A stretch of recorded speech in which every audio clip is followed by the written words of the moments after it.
Hello and welcome to this special broadcast on NDTV.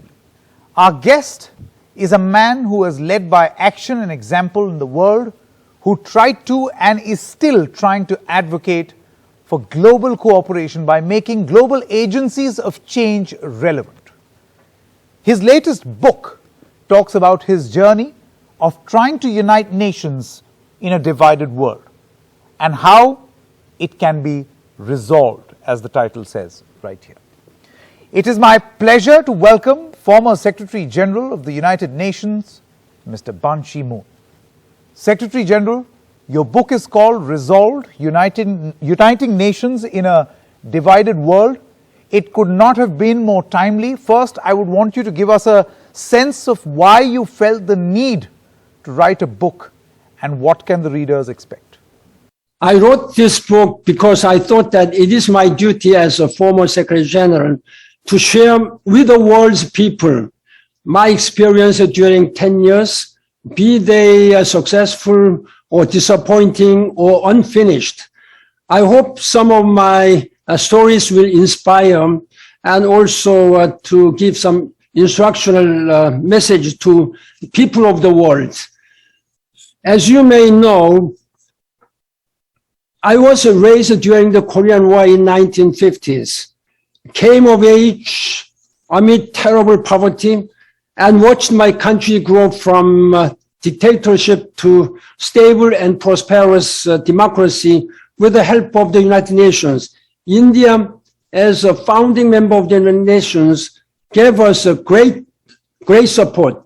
For example, India has sent dispatched parachute ambulance team who really took care of at least 200,000 cases. When I look around the world, and I often wonder why and if we have forgotten lessons we had learned. One needs only to look at global temperatures rising, alliances fracturing, multilateralism is in disarray, and refugees fleeing their hometowns to understand our condition is precarious. Why are we not improving? Why can we not do much more for this vulnerable group of people?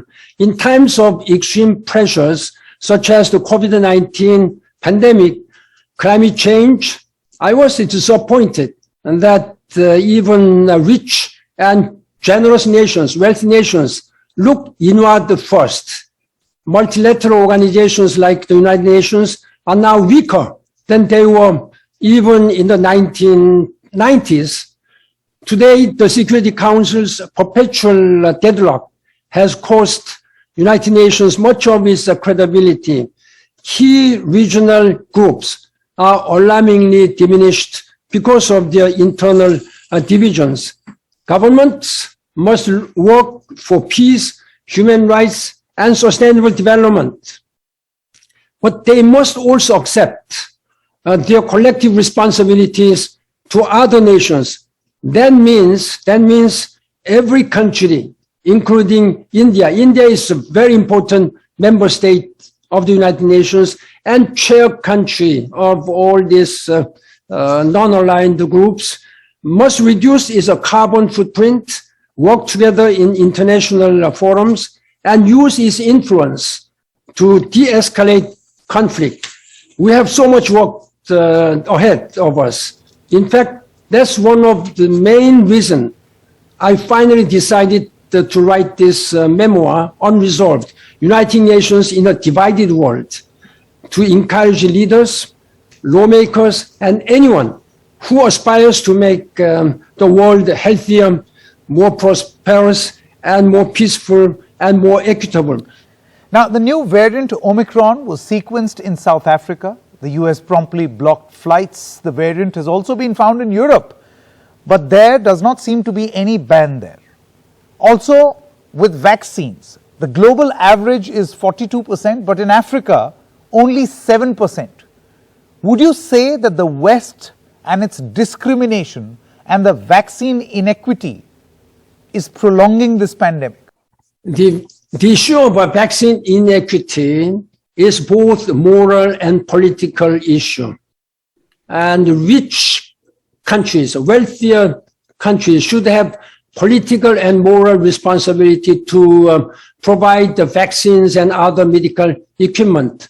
It is absolutely unacceptable to see the inequity in vaccine currently. Why are the poorest countries being left so far behind? While more than 80% of vaccines are acquired by wealthy nations and less than 2% to low-income countries. I understand that India has vaccinated more than 450 million people. That means more than 32% of people vaccinated as of last month. The recent G20 summit and G7 summit, the leaders lacked the bold and effective and passionate global leadership, global response to the COVID-19 pandemic. They failed to come together. They were doing only for their own country. Of course, there was some assistance to African countries. India was lucky because you were able to develop your own vaccine and treat your own people. That's why you have rather than higher rate of vaccination. Now, while G20 intend to get at least 40% of the global population to be vaccinated by the end of this year and 70% by 2022, they did not take concrete action to put us on the right path. Again, I repeat that we are in this all together. We are all together. We live and die together. Therefore, we have to work together. One country infected by this will affect whole world, as we are seeing now in Delta variant and Omicron variant. How do you rate the role of global institutions in dealing with this crisis? The role of the World Health Organization, or the WHO, for example, has been questioned on a number of occasions about the alleged bias towards China. Would you agree that these conversations and controversies undermine the role of the United Nations? I do not want to involve in this controversial argument about this because, I'm not an expert in this. I'm no longer Secretary General of the United Nations. I will tell you one very important lessons which I learned during 2014 when some West African countries suffering from Ebola. For the first time in the history of the United Nations, the United Nations mobilized military forces. The United States, France, and United Kingdom, they dispatched the soldiers to Ebola-stricken countries, Liberia, Guinea, Sierra Leone. And with all this wholehearted support, mobilizing whole United Nations organization, including WHO, we were able to effectively eradicate Ebola crisis. Ebola has more than 45% of mortality rate. It's much, much deadlier than this current COVID-19. Now, what happened this time? There was multilateralism in disarray. The President Trump, then President of the United States, withdrew from WHO rather than supporting more. That was very irresponsible. First of all, that was a wrong message. And WHO is not able to handle all these so big global issues. Whole United Nations system, all the countries should have put their hands on the deck together. That was a great mistake, first of all. That's why we are now, we've been suffering almost 2 years now. Therefore, we have to work all this together. It's not only wealthy countries, they can be vaccinated.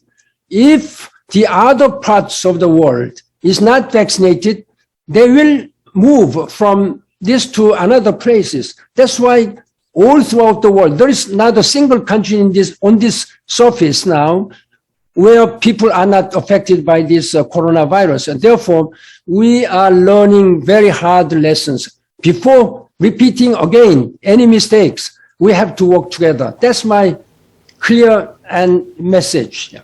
Another long-standing issue is the reforms in the United Nations itself. Now, when the UN was formed, obviously the power equations in the world were very different. The world order has changed since, but it does not reflect in the UNSC or the United Nations Security Council. Why, sir, has the UN been so slow to reform? What is the roadblock? I am very aware that India really aspires to see the reform of the Security Council, or in a larger sense, reform of the United Nations. And India belongs to what is known as G4 countries, as you just said. Now, the Security Council is deadlocked in this, and they are outdated and discredited. The governments must recommit to multilateralism, as all nations have a stake in peace, security, conflict resolution, sustainable development, and climate change and pandemics. Global programs need global solutions. As Secretary General, while serving at the United Nations, I really tried my best political and moral and my physical efforts to encourage the Security Council, first of all, and other member states to reform the United Nations. I made some reforms in administrative reforms, but what member states are now eagerly looking for is fundamental reforms, including the Security Council. Now, we are living in a totally different world compared with 1945, when United Nations was created, when the Security Council was created. Therefore, we really need to do much more.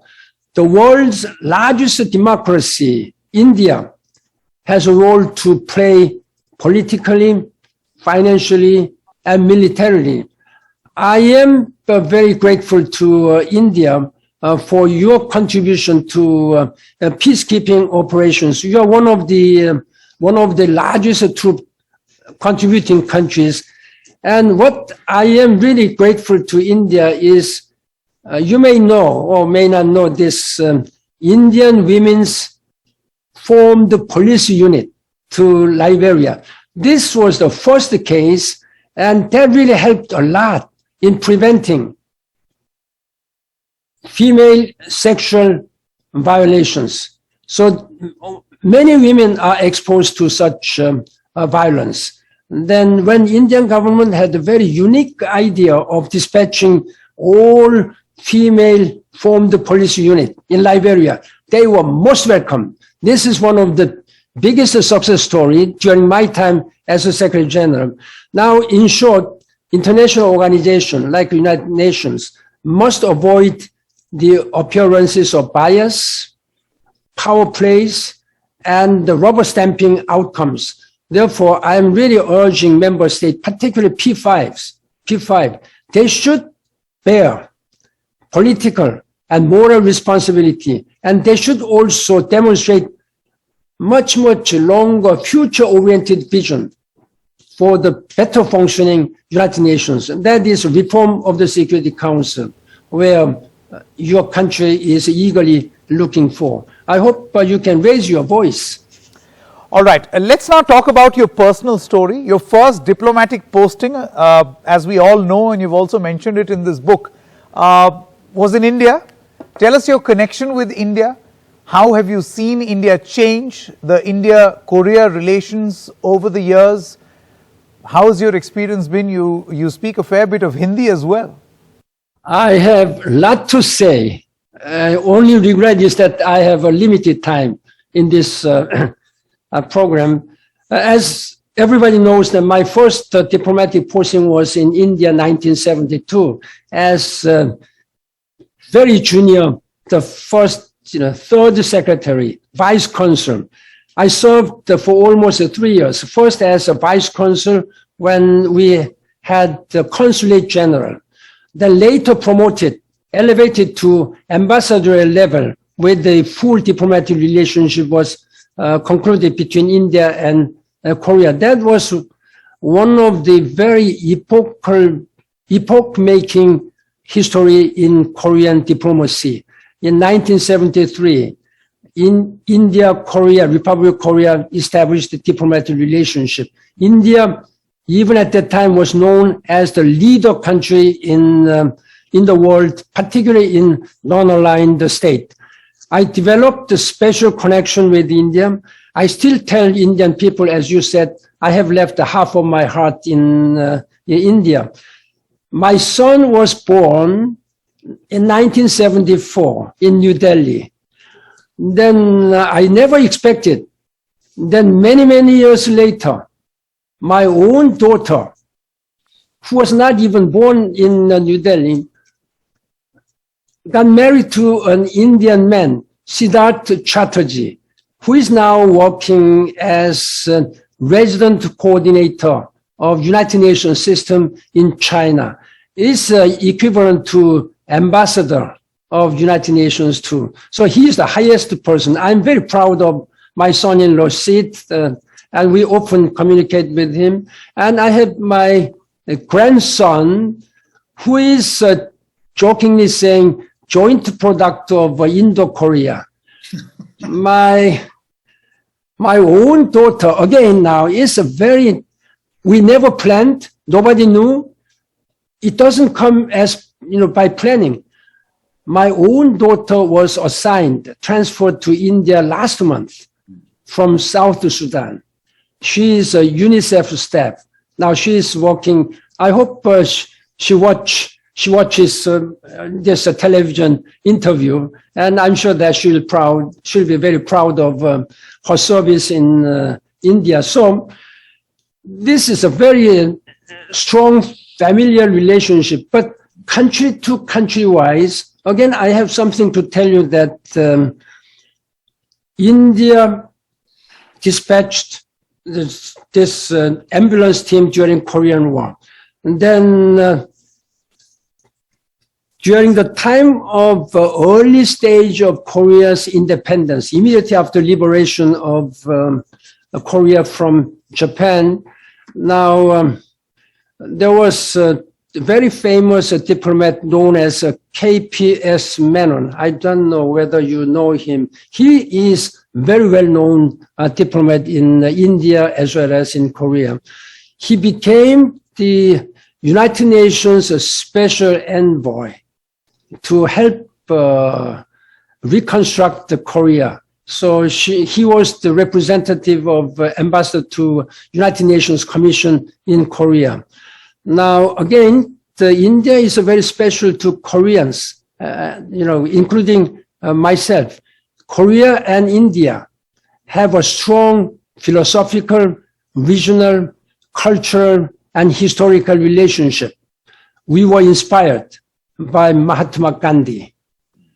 And as a diplomat or some politicians, and when it comes to democracy, Jawaharlal Nehru and Indira Gandhi were the source of inspiration to many politicians and diplomats. So I am very happy to work with Indian leaders. Now, my first counterpart was Manmohan Singh, Prime Minister, and also now Narendra Modi. Prime Minister Narendra Modi is one of the very significant global leaders and working for sustainable development and regional peace and the human rights. So you are the backbone of a democracy, democratic rules. So you should be proud of it. Now, in your book, you have also talked about your elections to the UN top post in 2006, and India's Shashi Tharoor was a contender in that race. How did he turn from an opponent into a friend for you? Now, Shashi Tharoor and I have been very good friends since 2001. At that time, he was Undersecretary General for DPI, what is known as Department of Public Information, DPI. He was the head of this organization, Undersecretary General. I was Chief of Staff to the President of the General Assembly in 2001. We had, coming from Asia, we had a very close, friendly relationship. Then after many years, 5 years later, we didn't expect that we would become contenders each other for the job of the Secretary General. Of course, we had a fair election campaign. I think he seemed to have been in a better position. I was just the foreign minister of Republic of Korea, while he was the person inside the UN system, and he had a lot of friends already. Then we engaged in very fair electoral campaigns, and at the end of 3 or 4 straw polls, it was evident that I was leading this campaign, and he graciously withdrew. He came to see me. Look, my friend, I think I'm withdrawing. So that has given the incentives, encouraged the other candidates who are getting much lower votes than Sashitaro. So I was immediately regarded as the only candidate. That's why I was elected very smoothly, and I really appreciate his friendship, and I know that he's now working as a very influential politician in India, and I wish him all the best. You've steered the world through a volatile period, the Arab Spring, nuclear pursuits by Iran and North Korea, the Ebola pandemic, the conflicts in Central Africa. It was a period of a violent churn. What is your advice to diplomats and leaders dealing with a new set of challenges? Afghanistan, Ukraine, Chinese expansionism, and of course, the pandemic. It is because of lack of global vision and lack of solidarity among global leaders. Now, global leaders, they tend to believe that they are global leaders. But what I can tell you that at best, they are just national leaders.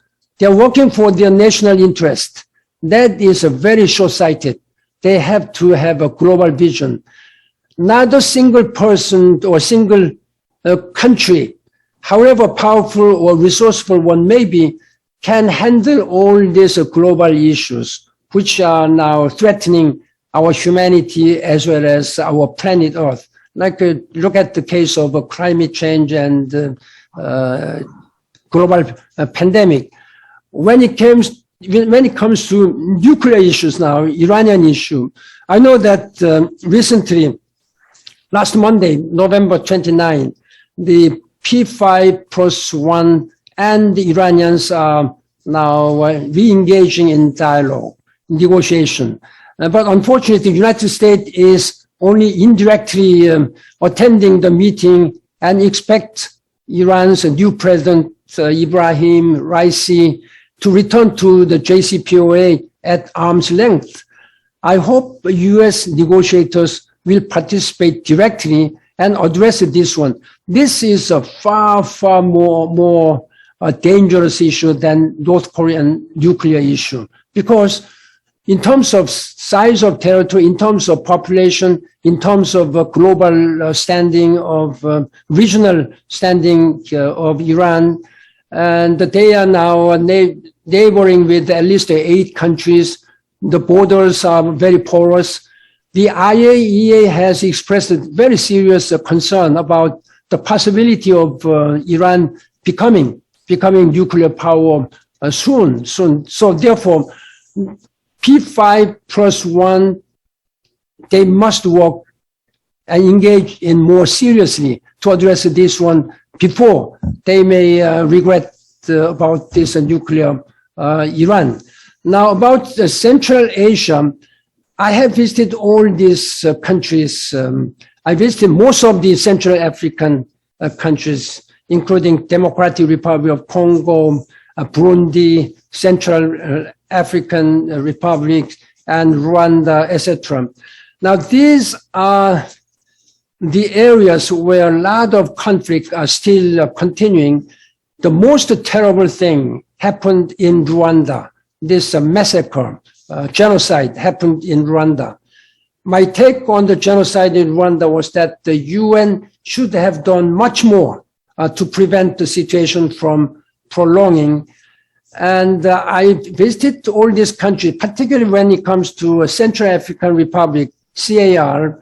Then I was very much concerned about, there were big fighting and conflict between the Muslim communities and Catholic communities, so-called ethnicity conflict. This is a very, very dangerous. That's why during my time in 2014, I pushed hard to establish the MINUSCA, the multi-dimensional integration and stabilization mission of the Central African Republic. I sincerely hope that the establishment of MINUSCA by UN Security Council will be able to protect the civilians and humanitarian and the human rights, etc. With the help of the United Nations and global leaders, I hope Central African countries could rise above from all these existing challenges. At least the African Union and the United Nations should work together. I really urge African Union leaders to pay more attention to their regional issues. Of course, their individual countries' development is also important, but unless they are free from all these regional conflicts, then this will affect all the countries. There are 54 countries in Africa. Why should they suffer from all this continuing poverty and diseases and the malnutrition and the lack of education? Now we have a very good vision, Sustainable Development Goals, which can really help African countries. This implementation of Paris Climate Change Agreement, together with the Sustainable Development Goals, will be a good political guidelines as well as developmental guidelines. But what is necessary at this time, the rich countries should also do much more to help African countries in their economic and social development. Now, climate change is another major issue. COP26 in Glasgow concluded last month without any tangible progress. In fact, critics say these events have become talk shops with leaders flying in private jets and defeating the whole point of climate action. Do you think we are on the right track as far as dealing with global warming? Even though I'm not fully satisfied with the result of COP26 in Glasgow, I can say we can say glass is half full or half empty. But I'd like to see some more positive side because during last 6 years since the adoption of the Paris Climate Change Agreement, unfortunately, not much progress has been made. First of all, the promise to mobilize $100 billion for developing countries has not been met by the end of 2020. They mobilized $80 billion, but they should provide each year $100 billion. What they agreed, even though they were not fully agreed on the roadmap and the formula, how to provide, they agreed that they will finalize this formula by next year, COP27 in Sharm el-Sheikh in Egypt. That's one thing. And second positive thing is that they have agreed on rule book. There was no rule book, as I said earlier, to implement the details of Paris Climate Change Agreement. Now there is a rule book based on which they can now carry on. And those are two positive. Second side, some negative or worrisome side is that they were not fully agreed on carbon neutrality 2050. Now, China has announced by 2060, and India, again, surprisingly announced 2070. I know that India per capita wise, it has just not provided much, greenhouse emission. According to the statistics, India has provided 1.4 tons per capita, but globally and in totality, India is number third highest emitting country with the 2.2 billion tons a year. Therefore, you should also bear global responsibility. Climate change, as I said again, does not discriminate where you are coming from, whether you are coming from Europe or Asia. They just hit us. Look at all these cases, what has happened. Therefore, what is absolutely necessary is that we have to do all together to all what we can do to reduce greenhouse emissions and reach global carbon neutrality 2050 and contain the global temperature rise below 1.5 degrees Celsius. That's a must. Otherwise, we have no hope. We have to make sure that our succeeding generations and our only planet Earth should live together in a harmonious way. Therefore, I'm really urging world leaders to do much more, raise the level of ambitions, the political level, and let all these industrialists, and they must join the government leaders to reduce their greenhouse gas emissions. And all civil society, they should do all their own way to reduce waste and to care for all these limited resources. That's my message to world's people. All right, Secretary General, finally, after being in the thick of action for decades, how's life treating you now? How have things been for you amid the lockdown and the pandemic? Even though I'm retired former Secretary General of the United Nations, during the last 5 years, I'm almost reaching just 1 month. With 1 month, I'm finishing 5th year as a private citizen. But I'm no longer a private citizen, just a private citizen. I am now in charge with many, a dozen international global responsibilities.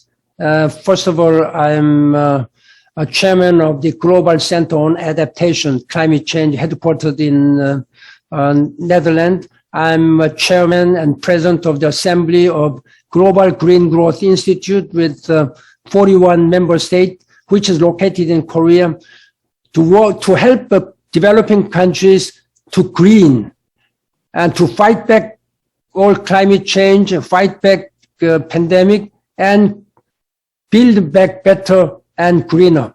This is what I'm doing. I'm also a member, deputy chair of The Elders. This is a small independent organization, consists of former global leaders as well as Nobel Peace Laureate. We raise our voice as former global leaders to many issues, all the issues, security, peace, development, human rights issues. And I'm also chairman of the Boao Forum, which is known as Asia version of Davos Forum in Asia. This is the largest policy forum headquartered in China. And I have also established the Ban Ki-moon Center for Global Citizens, located in Vienna, Austria. And I have also established Ban Ki-moon Foundation for a Better Future in Korea, in Seoul, where I'm now speaking from. And there are many other issues. I cannot all enumerate all this. So remember that I am still on the road. I'm still working hard to make this world better for all. Former Secretary General Ban Ki-moon, thank you very much for joining us, and hope to meet you very soon in India, and hope we get to hear your flawless Hindi very, very soon. Thank you very much and dhanyawad. Thank you very much. All the best to you. Dhanyawad.